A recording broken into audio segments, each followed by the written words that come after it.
topic today is the Pope, the papacy. I'll be completely honest with you. I did an extensive search for some videos that I liked.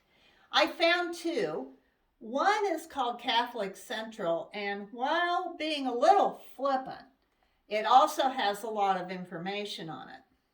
The other one is 15 interesting facts about Pope Francis. And I'm just going to give a few color commentaries about those. But why are we in a different place? Well, Carol is going to kind of scan over to this picture, which is on our hall wall, which is very much too heavy to take down.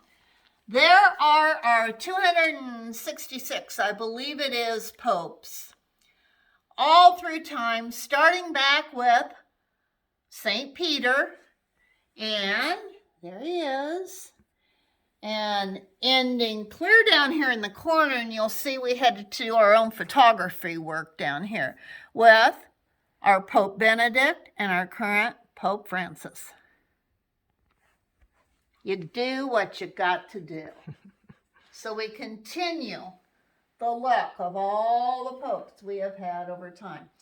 As you heard in the Catholic Central piece, we've had good popes, we've had some mediocre popes, we've had some, quote, bad popes, and yes, they did make a lot of media. There's supposedly a thing out there, I've never seen it, about the bad popes, the book, and a kind of a documentary about that. I've never seen it. But bad popes, well, maybe they didn't, they were caught up in political unrest. They weren't really thinking about what they were wanting to do at the time that was really in the best interest of the church. They had financial concerns. Sometimes finances got in the way. Whole other story, okay? But like human nature, you know, people are people, and the popes are people.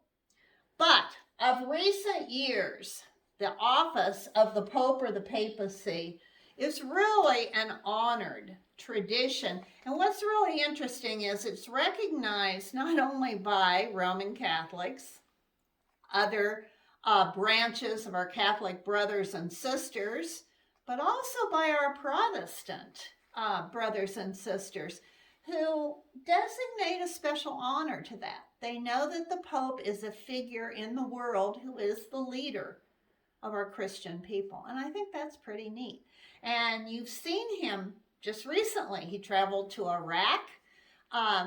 He is a diplomatic leader in the sense. He goes different places and does different things on behalf of the office that he holds.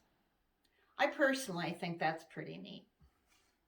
So, as Catholic Central told you, Papa, Pope, is like a designation of a father. He's the father of us all. Where the papacy is rooted in is from Jesus saying to Peter, "Upon this rock I will build my church." I think it was important when you heard that the vicar of Christ, his job, that's his chief job, to represent the Catholic Church. I also find it rather fascinating that the apostles then chose Peter, so there is a direct apostolic succession from the apostles down to this day, down to Pope Francis. I found it interesting that his agenda is to point us to Jesus. It reminds me of Mary when we were talking about Mary. You know, it's always about God, Jesus, the Holy Spirit. That's the main idea here. It might have fascinated you that he's actually the Bishop of Rome. That's one of his titles, which is 109 acres. I didn't realize that. The conclave. I want to talk about that just a little bit, about how bishops are chosen. They gave you a quick overview, but here's some more facts about that. It says when the Pope dies or when he resigns, Pope Benedict is our first pope to have ever resigned. But he felt, due to health reasons and that type of thing, that he would submit his resignation. So that was kind of a new part of history for us. He is now designated as our Pope Emeritus.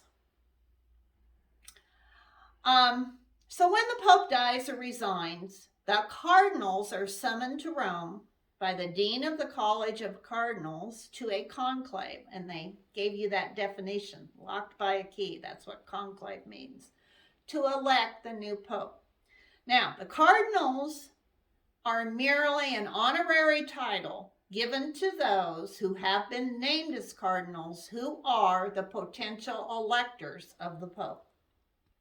That's what that title, cardinal, is. Before the conclave, the cardinals may discuss the upcoming election with one another, and the conclave always begins 15 to 20 days after the Pope's death or resignation. After they celebrate Mass, the Cardinal Dean presides over the sessions where all the procedures are repeated, and then everyone's dismissed except for the cardinals, who then go to the Sistine Chapel where the voting is going to take place, and they are literally locked in the Sistine Chapel. Now, of later years, yes, they are released to have, to go and eat meals, and they have designated places they stay while this is going on. But when they're actually voting, they're in the Sistine Chapel. For each ballot, the cardinals are given rectangular cards, and I'm not really good with my Latin. It has here on the handout what it says, but it means I elect a supreme pontiff, which is printed at the top. Each cardinal prints the name of who they would like to see as our next pope, one by one in order of seniority. They go towards the front of the Sistine Chapel, and they put that ballot on the altar where there is a chalice with a paten on top. A paten is like a flat dish. They place the ballot folded down the middle on the paten and then drop it into the cup. Now, we've never seen that because that is not for us to see. What do we see? We see smoke. So, once, due to all the ballots being counted, the decision has been made, they use chemicals. And if a ballot has not actually elected a pope by the majority they need, black smoke comes up through the chimney of the Sistine Chapel. But when one has been chosen, white smoke comes up. And you know we have a new pope. And after that, they are asked if they will accept.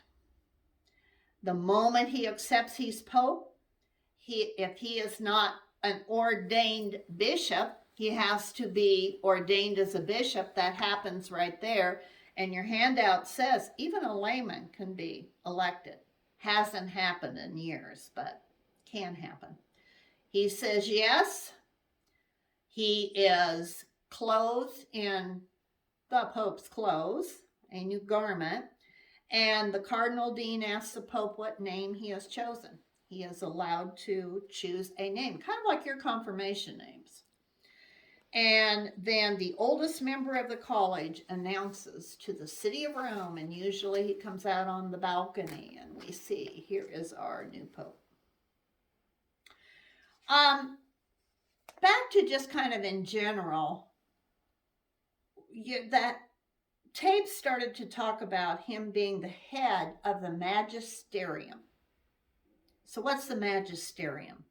That is the teaching authority. It also got into infallibility, that when the Pope declares something as a dogma, teaching of the church, it is an infallible decision. But did you know it's only happened twice in all of history? It was the dogma of the Immaculate Conception of Mary and of the Assumption of Mary. So what they're trying to say is, if he comes out in a general audience, or he comes out on the balcony and he says something, that's Pope Francis's take on something. That is not the authority or an infallible thing that he has said. It can be argued.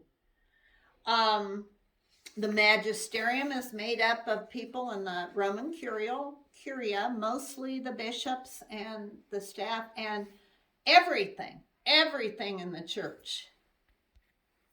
They discuss and they look and they ponder.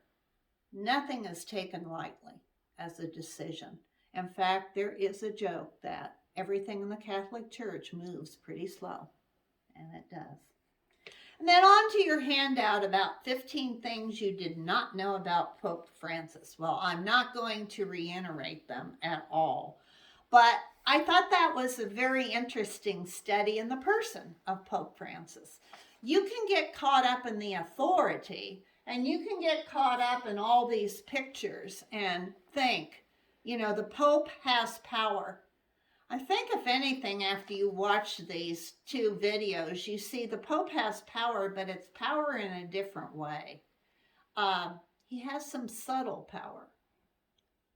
But unless he is teaching infallibly, which has only happened twice, or like that, interestingly enough, and we've talked about it at RCIA, the comments he is making about those who are lesbian, gay, the group, are not any infallible teachings.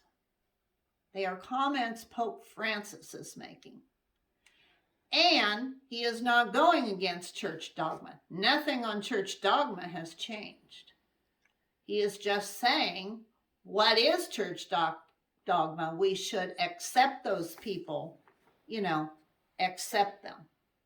The whole thing about the civil unions and marriage and all that, that's not even in the picture right now, really.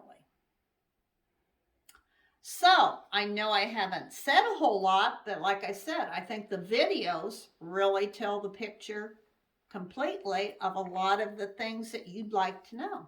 But we will discuss it on Tuesday night. Bring your questions. Thank you.